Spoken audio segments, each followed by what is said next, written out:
PowerPoint, how to import or how to use that. For the first step, install Angular material. Okay, just install that Angular material. I just installed it in our project. Okay. Okay, I just copy that properly. Okay, here I want to install material as well as CDK. CDK is a content, means it is a delivery development code basically. Okay, and it is save particular project. It will save in your particular project as well. Means you create a newly project, you have to create every time Angular material install. By default, it is not be installed. You have to install from your side. Okay, so that Angular material 12.2 and 12.2 CDK is also install it.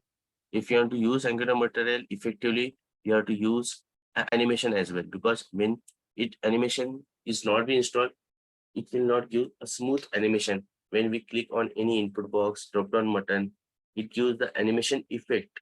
If you want that effect, you can use @Angular/animation package also. So we can use that package as well. It is installed in your current project.